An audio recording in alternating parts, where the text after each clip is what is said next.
26. A flurry of motion erupted from the small service opening as a dozen arachnids exited in a mass of metallic legs and shimmering blue shields. Arcs of blue lightning exploded from the crystals. 10 of the spiders disappeared in spark-laden explosions, their shields no match for the powerful bolts of electrical rage. "Now!" Gryph yelled and counted the passing seconds. Several dozen more arachnids emerged from hiding and formed a defensive wall in front of the metal cap that reminded Gryph of a manhole cover. Their blue shields flashed to life as Eret heaved upwards on the cover and climbed into the room. Before the others could follow, another volley of lightning lashed out from above. "Shit," Gryph grumbled. "Their cooldown is only 3 seconds." The bolts shredded through another 5 of the spiders before Ovrim climbed the ladder. 5 more had their shields flash and fail before Wick emerged, but the automaton's destruction had bought them another 3 seconds. Eret aimed his arbalest at the crystal that had just turned one of his 8-legged friends into a greasy spot and pulled the trigger. A twang announced the release, and the bolt thundered upwards, trailing a thin length of rope behind it. The bolt punched into the blue crystal, and Eret let the arbalest fall to his hip, held fast by a leather cord attached to his pants. He gripped the rope with both hands, and his massive muscles strained. More cracks appeared along the crystal's surface as he pulled. Ovrim drew his bow and aimed upwards. A shimmer of purple distortion flowed around the tip of his arrow for a second before he released. The arrow flew true and hit the crystal with a thunderous boom. Thin cracks appeared in the crystal's surface, but another surge of blue-white energy pulsed from deep inside. "It's still active!" Ovrim yelled. Wick held both hands out and sent a dual casting of his chthonic bolts screaming up at the same lightning crystal. The crimson energy punched into the crystal just as the lightning pulsed from it. The crystal exploded, and its last bolt lost all cohesion, splaying electrical devastation in a wide arc along the walls. One stream even lashed across the protected area, knocking one of the hooded figures from its feet. Mirthendir, Tifla, with Zeg perched on her shoulder, and Gryph all climbed free before the next volley of lightning came cascading down upon them. As soon as Tifla's shoulders poked through the opening, the imp ported away, leaving a cloud of sulphurous stink to envelop Gryph's face. He grimaced at the rotten egg stench, but ignored it as his arms grew rigid with earth energy. Tifla waved her hands in a wide arc like an avant-garde artist spraying paint. A shimmering green shield formed in front of the group just as Gryph sent a double-size flying stalactite towards another of the deadly crystals. The crystal's cooldown clock ended and a bolt exploded forth, shattering the shard of rock into a cascade of stony rain. Shrapnel peppered the crystal, leaving dozens of small fissures in the clear, smooth surface, but doing little actual damage. Another bolt blasted into Eret's chest, driving the war-born giant to one knee. Energy splayed over his body as he roared in pain, but he refused to let go of the rope. With one final, wrenching tug, the Warborn's muscles ripped the bolt free, and the crystal splintered and exploded.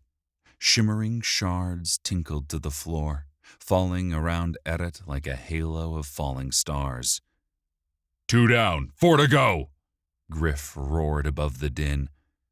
Ovrim was taking aim with another imbued arrow, while Wick's hands charged up with another dose of chthonic energy. Mirthendir helped Eret to his feet, earning a nod of thanks from the giant man.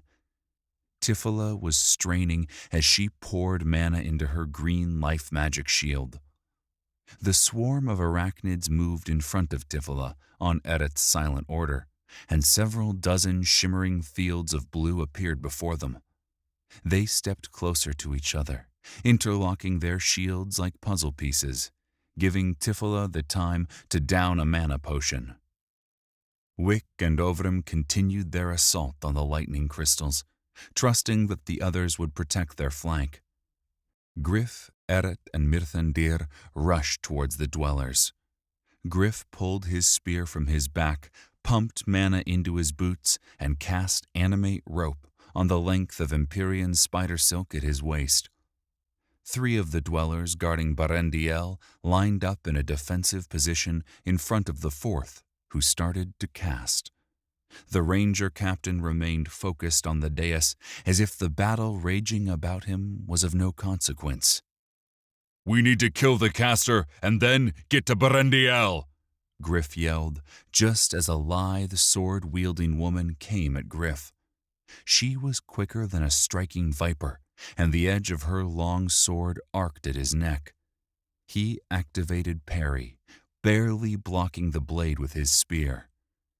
Gryph grunted with the unexpected effort and thrust forward with his spear. He activated counterattack and impale, and powered up penetrating strike. Finally, he dumped one of the icon's charges into Yriel's bite.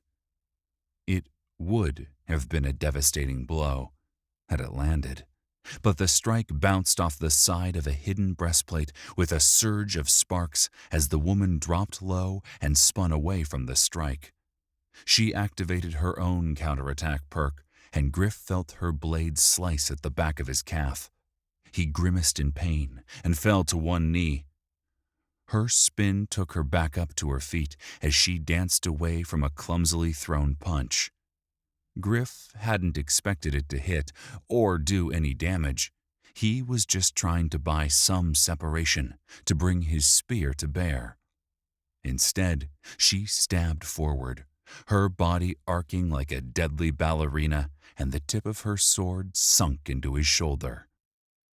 Gryph grunted, and he got his first good look at the mask hiding her face.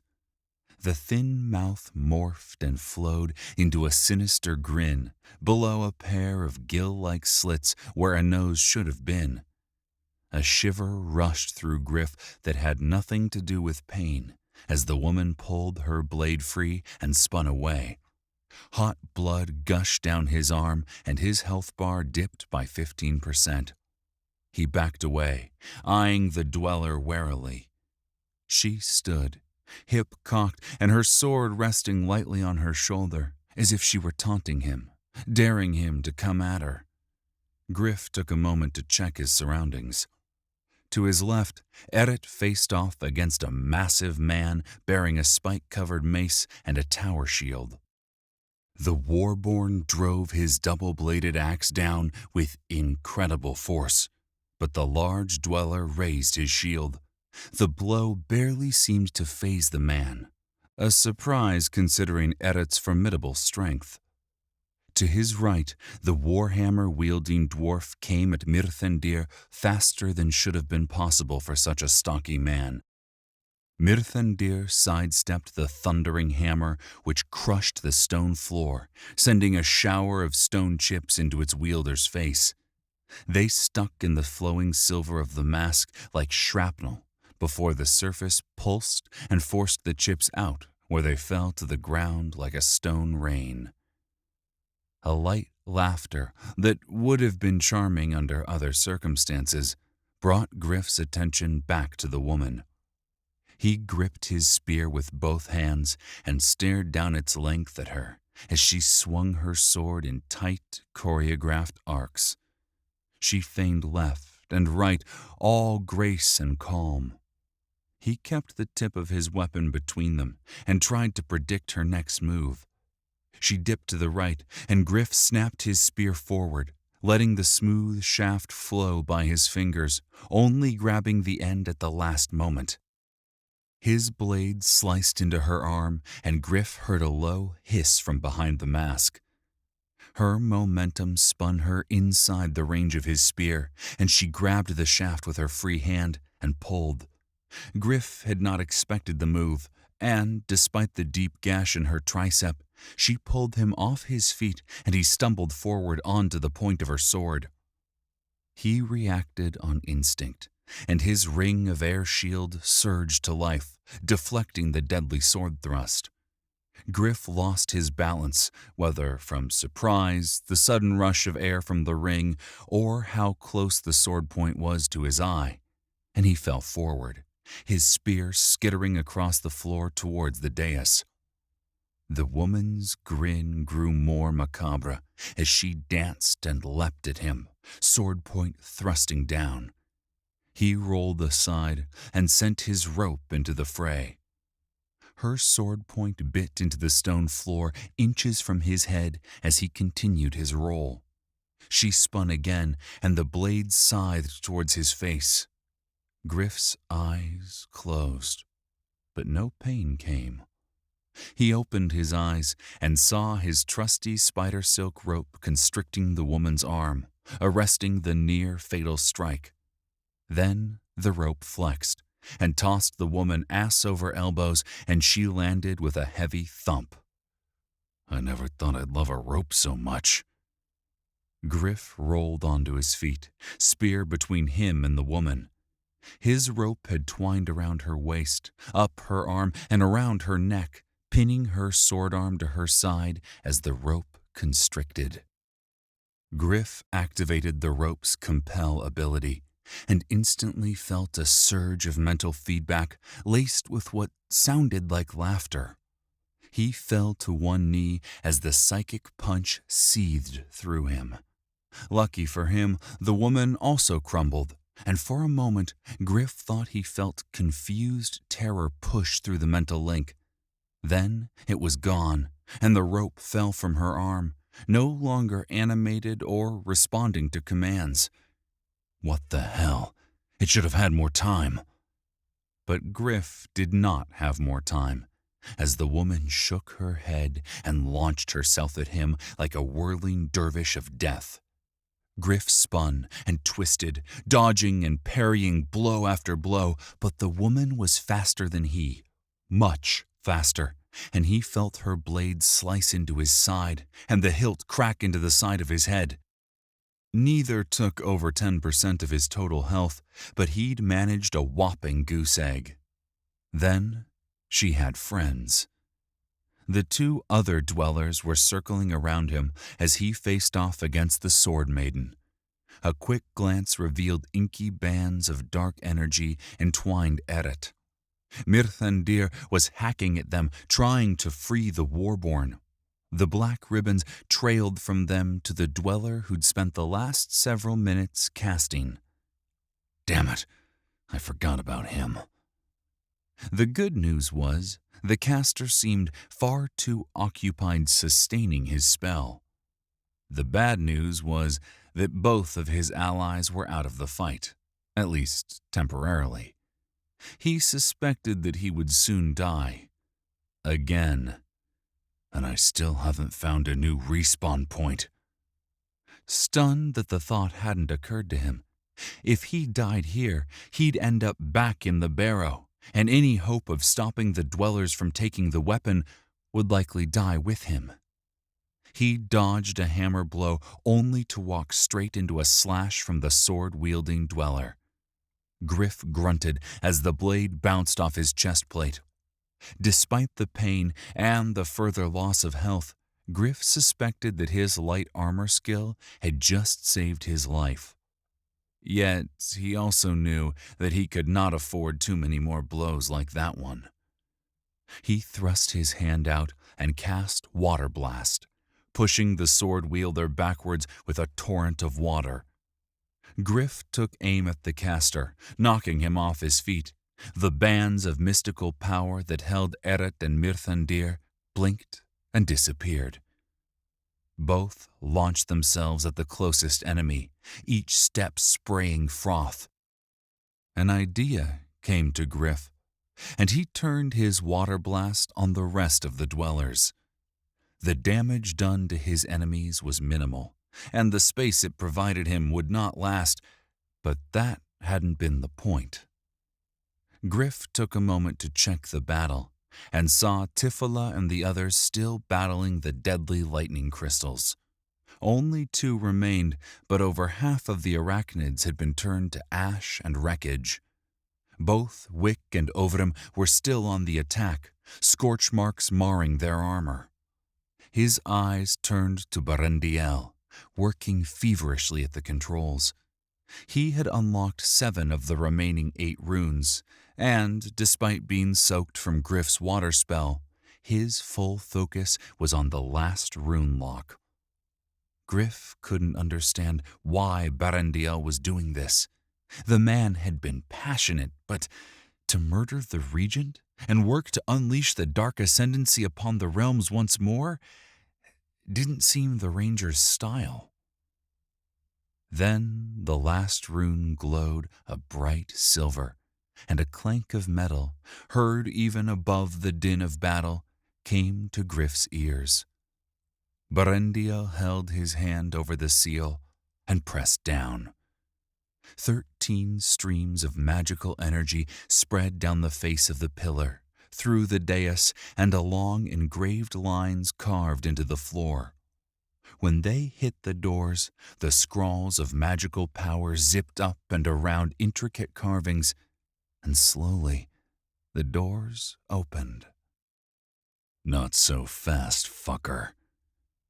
Gryph brought his spear up high, and then brought it crashing down onto the floor.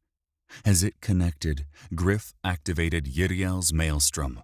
Bolts of lightning exploded from the impact point and thrummed outwards. Each one packed a supercharged wallop. His 15 levels of air magic mastery meant that the attack's base damage was a staggering 150 points. But his decision to invest in the item power perk for the same skill meant his attack was an additional 25% more effective.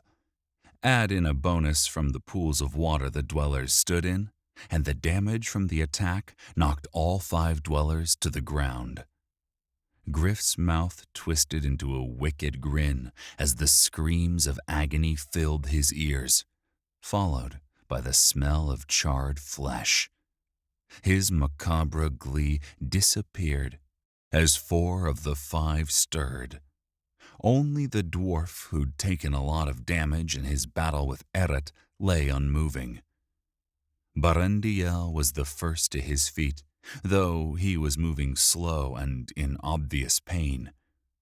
One by one, the others regained their feet. A green glow pulsed around the caster and then bounced like chain lightning from one to another. The green light healed most of the damage, and they renewed their attacks. 3 of them came at Gryph, but Eret came to his aid. Barendiel returned to the controls. Gryph locked eyes with Mirthendir and yelled, "Stop him! We have the others!" Mirthendir nodded and turned towards his cousin. Eret raged against the large dweller, his axe taking a deep bite out of the man's kite shield. The warborn lashed out with his foot, and the man tumbled onto his back. Eret raised his axe, and a moment later, the dweller's head rolled away from his body, leaving a trail of blood in its wake. Mirthendir rushed his cousin, who barely drew his sword before the elf lord's staff came crashing down at him. The seal fell from Barendiel's hand and skittered across the floor. They exchanged blow for blow, neither one coming close to hitting the other. Under different circumstances, Gryph would have enjoyed watching these 2 combatants spar. But the sword maiden sent a quick stab at his kidney, putting a damper on the entertainment value of the show. He spun his spear, knocking the sword aside. He wasted no time and pressed the attack, stabbing forward with counterattack, and this time his spear found its mark, impaling the sword maiden through the heart.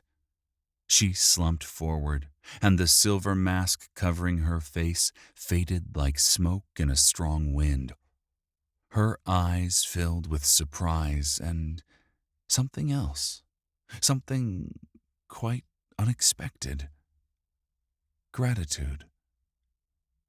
"Thank you," she said, and then she died. Shock and confusion hit Gryph in equal measure, but then a torrent of flames engulfed him, burning those thoughts from his mind, and he screamed. You are on fire. 20 damage per second until extinguished. His health burned away like the wick of a candle under time-lapse. Gryph fell to his knees as the jet of flame flowed over him. His skin blistered, and his ragged, lupin-shorn hair burst into flame. Then, as quickly as it had started, it was over. His health bar blinked alarmingly, and then the most awful scream he had ever heard ripped at his ears. Gryph quickly downed a pair of health potions and then stood, looking for the source of the scream, desperate that it was not one of his friends. Then his eyes found the caster, and he knew the reason behind the scream. Zeg had his mouth clamped around the caster's hand. The imp was twice his normal size, and Gryph knew why he was no longer burning. The imp absorbed fire and heat and somehow used it to grow larger. Now the imp was gnawing at the man's hand like a rabid wolverine. The caster's eyes had gone mad with fear and pain, and Gryph felt a twinge of sympathy for him. Then the pain of his burns pushed through his initial shock, and all kind thoughts were pushed from his mind. Zeg chomped down hard and wrenched his head back, and the caster's hand ripped away with a sickening tear. The man screamed again before the shock punched him in the brain and he fell unconscious. The imp roared in triumph and then ripped a finger from the detached hand and swallowed it whole, like a pelican swallowing a fish. Gryph's stomach churned, and he turned away from the disturbing sight.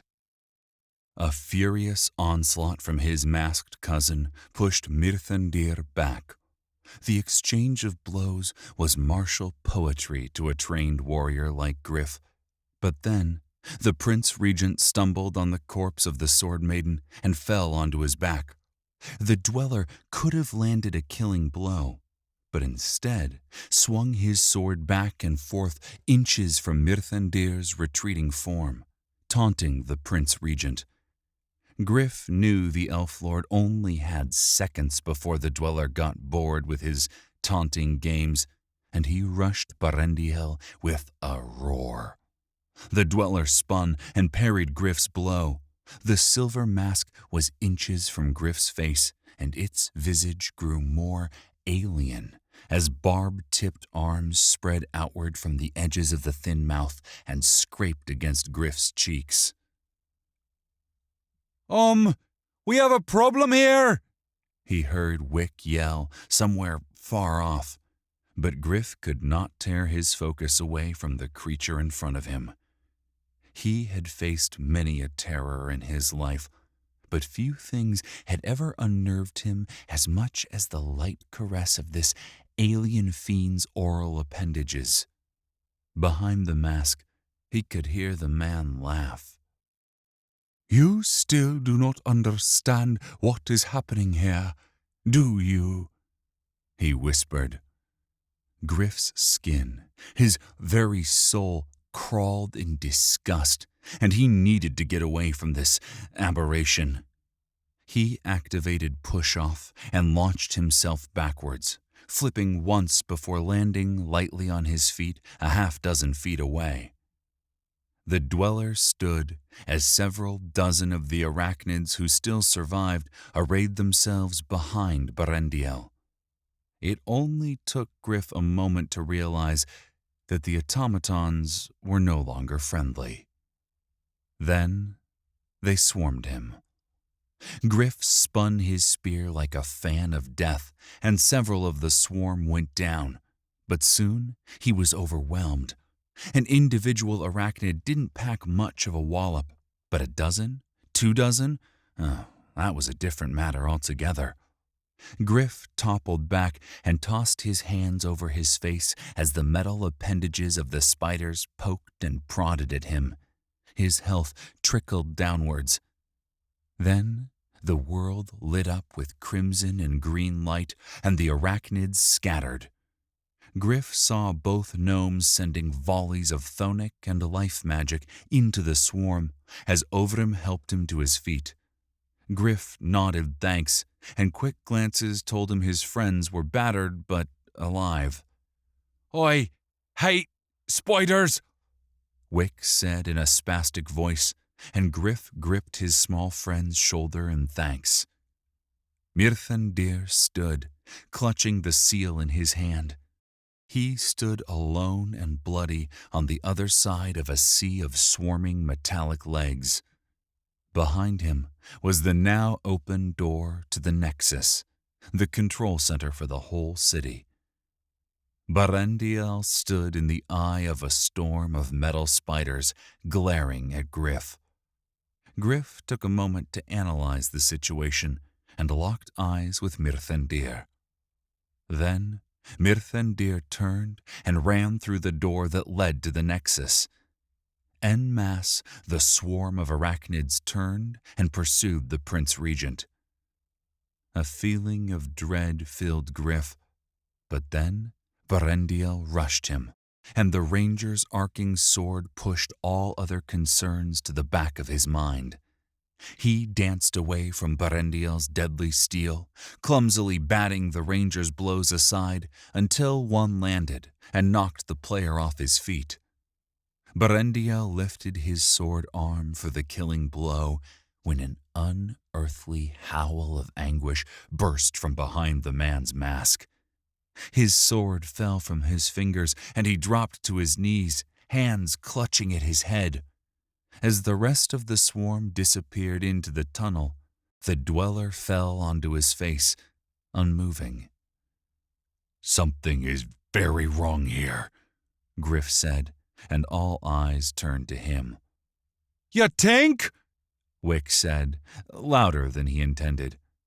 "I've spent less than a week with you, and nearly all of that time we've been trapped in one hell dungeon or another, fighting for our lives against the dead and an army of murder machines.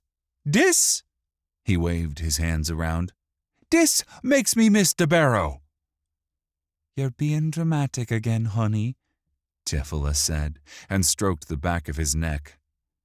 "Zeg nor like drama, honey?" The imp tugged sharply on Wick's ear. Wick shivered at the imp's too familiar touch. "First thing I do when we get out of this is send you back to the abyss, you damned imp." A sound built in Zeg that reminded Gryph of a cat choking on a hairball. But Gryph knew from experience that was the demonling's laugh, and the infernal beastie smacked the back of Wick's head. "Smelly dumbhead no get rid of Zeg. Zeg stay now. Zeg stay forever." "I'm paying for all my sins." Ovrim's powerful voice cut through the juvenile idiocy. "Can we focus?" He looked at Gryph. "What is it?" Gryph shook his head, unable to give words to his suspicions. "I'm not sure." He walked up to Barendiel and nudged the man in the back with the butt of his spear. He did not move. Gryph looked up at the others. Ovrim had his bow ready. Wick's hands glowed crimson and Tifila's green. Eret stood tall, the muscles in his forearms twitching as he gripped his axe. Even Zeg showed an edge of nervousness, or perhaps constipation. The imp's moods were hard to read. Gryph knelt next to the man. A part of him screamed that he was wasting time, that they should rush after Mirthendir, helping the Prince Regent against the swarm. But every instinct in his body screamed at him. Something was wrong, very, very wrong. He turned the man over, eliciting no reaction. He reached a tentative hand up to the silver mask that no longer moved, no longer threatened Gryph's sanity. He gripped the mask, and it was solid and cool to the touch. He tugged, and it flowed away like morning fog rolling in from the Pacific, revealing a face that did not belong to Berendiel.